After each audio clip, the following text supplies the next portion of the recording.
Alors, ce soir, on s'intéresse au 7e art. Quand le cinéma peint nos réalités, je crois qu'il est beaucoup plus intéressant, n'est-ce pas? On suit d'abord ce reportage, on revient discuter en plateau avec Assoum Gaba et son invité. Le cinéma, c'est l'identité, c'est le miroir d'un pays. Le cinéma, c'est l'œuvre, c'est cette production qui vend culturellement un pays. Et lorsque les cinéastes comprennent cet enjeu, forcément, ils partent des vécus de leur pays, de leur histoire, de leurs êtres, ce qu'ils sont en réalité, pour produire des œuvres qui plaisent forcément à tout le monde.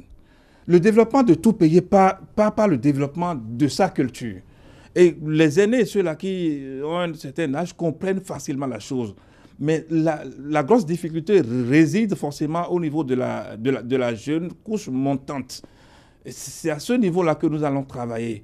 Leur expliquer que c'est vrai qu'ils ont l'habitude de consommer des œuvres venues d'ailleurs, qu'ils ont l'habitude de voir des réalités qui ne ressemblent pas à nos réalités, mais qu'ils aient conscience que nous avons une identité culturelle. Nous avons nos réalités endogènes que nous pouvons banaliser. Et lorsqu'on aura réussi à inculquer dans leur tête que, en vérité, nos réalités culturelles, nos vécus culturels, ce ne sont que par ces canaux-là que nous allons faire développer notre pays et faire rayonner davantage notre pays. Vous allez voir que désormais, nos salles de cinéma et nos productions seront beaucoup plus acceptées par tout le monde. Voilà, c'est tout ce qu'on attend de notre cinéma. On veut bien qu'il s'exporte davantage. Et si pour cela, il faut qu'il puisse davantage peindre nos réalités. Assoum Gaba nous le dira dans un instant. Assoum Gaba, bonsoir. Bonsoir. Agnat Onifade, Bello, c'est ça. Assoum Gaba, vous tenez à ce nom de famille. Là. Oui, bien, il le faut en réalité. Il le faut. Vous êtes marié, tout le monde doit le savoir. Il faut saluer M. Onifade. Vous êtes pas sérieux. En réalité. Bonne fête de Saint-Valentin à vous. Oui, mais surtout à vous. En tant que Madame Onifade. Bonsoir, chers téléspectateurs. Voilà. On est dans le cinéma. On a joué un peu tout à l'heure. C'est pas ce que Samson a dit à quoi on pense en réalité. Bonsoir, Samson. Bonsoir, Assoum. Bonsoir, Agnat. Bonsoir. Alors, il est question aujourd'hui de parler des réalités béninoises, des réalités de nos pays, inclus dans notre cinéma, inclus dans la réalisation cinématographique au Bénin. Samson Adjako, réalisateur cinéma, l'un des meilleurs de sa génération, je le dis à chaque fois. Merci. Samson, merci d'être sur le grand rendez-vous, mais on reconnaît facilement le film hindou, on reconnaît le film américain. Quand c'est d'origine nigériane aussi, on reconnaît à travers, bien sûr, ces différentes variantes, Yoruba, Igbo. Mais dites-nous, qu'est-ce qui identifie le film béninois?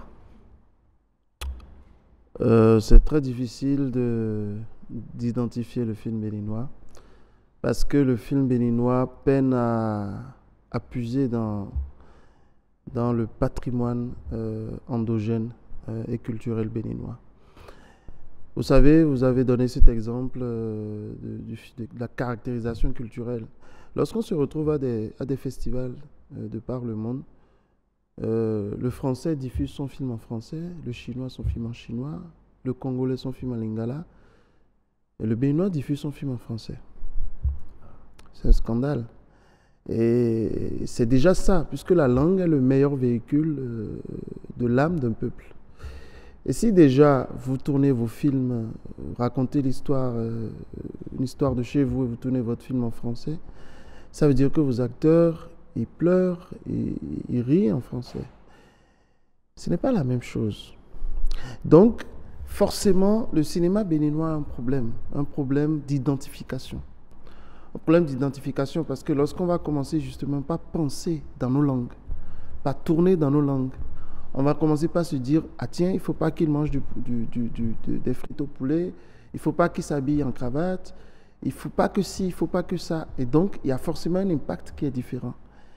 Et c'est ça réellement le combat qu'on doit commencer par faire, parce que le cinéma béninois souffre justement de cette dimension culturelle-là. D'accord. Est-ce que ça ne demande pas un plus, peut-être beaucoup plus de travail aux réalisateurs? C'est pour ça peut-être qu'on va vers la facilité. Oui, justement, c'est beaucoup plus de travail de recherche, un travail de recherche immense. Mais ça devrait être le défi de tout créateur, parce que vous savez, le créateur, l'artiste, est celui-là qui dénonce les vices et les travers de son temps. Et souvent, cette définition nous échappe ici, en tant qu'artiste. L'artiste est là justement pour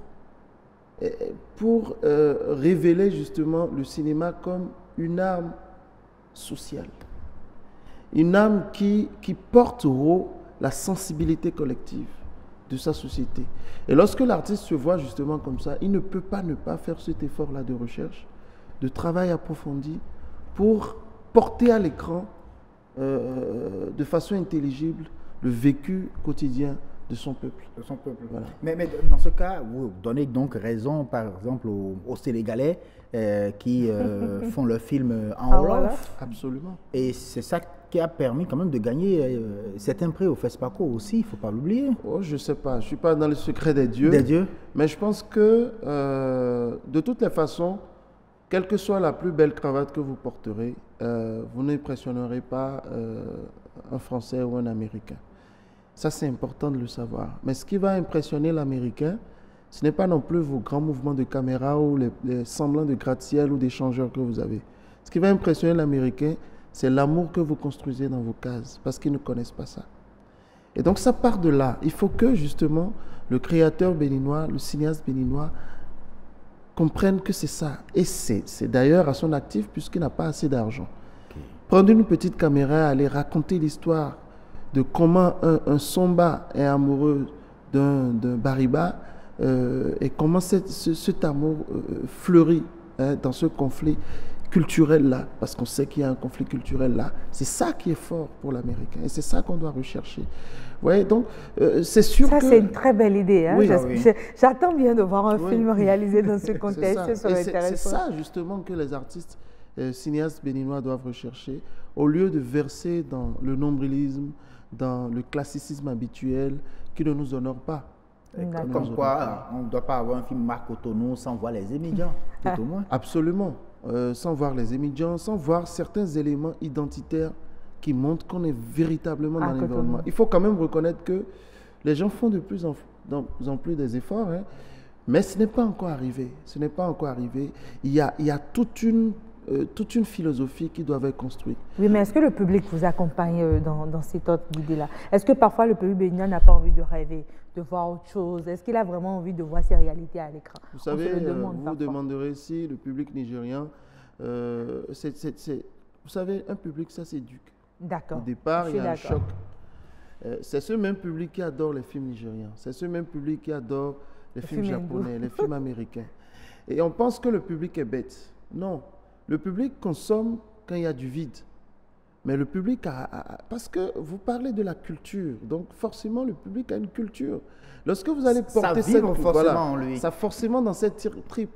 Mais il faut aussi avoir un langage pour que ça le touche.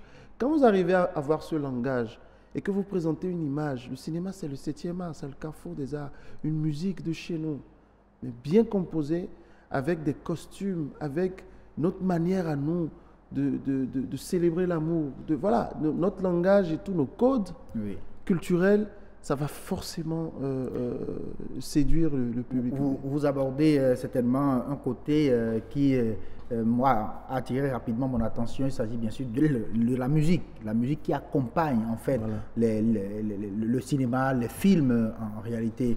On a l'impression que nos artistes musiciens ne sont vraiment pas impliqués dans les réalisations. Du coup, on ne sent pas l'accent de la musique béninoise. Et ça, je pense que le public est beaucoup plus attiré par cet aspect-là qui manque. Bon, il faut déjà dire qu'il y a une nuance. La musique de film n'est pas l'apanage du musicien, des chanteurs. Non, c'est l'apanage d'un compositeur de musique qui est musicien à la base, mais qui a une autre dimension très forte liée au cinéma. C'est-à-dire que c'est un spécialiste de l'image et du son. Il sait à peu près quelle sonorité utiliser pour vous amener à pleurer à telle image. Et ça dit qu'il n'y en a pas au Bénin? Il y en a. Pour moi, le meilleur pour le moment, c'est mon frère. Et je ne veux pas faire de publicité, mais c'est ça. Mais en fait, c'est eux qui engagent justement les musiciens, c'est eux qui disent aux chanteurs, il faut que tu chantes de cette façon, il faut que tu... Voilà. Le compositeur de musique, c'est ça. C'est lui qui construit cette musique originale et qui engage l'ensemble des musiciens, l'ensemble des chanteurs. Nous avons d'excellents chanteurs, hein. Nous avons d'excellents musiciens au Bénin.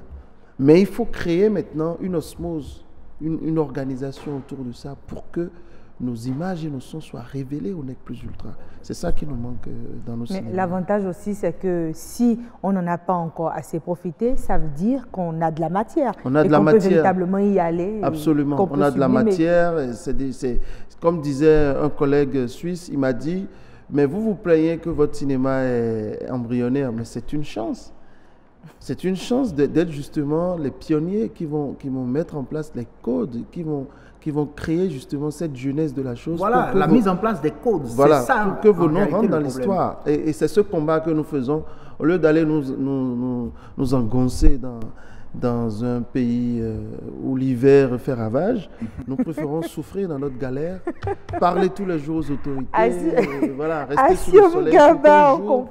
On comprend que votre invité, il aime bien le soleil de chez lui. Ah oui, on veut bien le voir à l'œuvre, nous présenter combien de fois le soleil de chez lui est inspirant. On aura peut-être l'occasion de le voir à l'écran. En attendant, je vous dis à la prochaine, Nassim Gaba. Merci beaucoup à vous, Aniat Bello, d'avoir donné vraiment la parole à Samson, d'être venu sur ce plateau pour expliquer à nos téléspectateurs que nous avons de quoi vraiment le faire vivre leur réalité à travers nos créations cinématographiques. Absolument. Merci.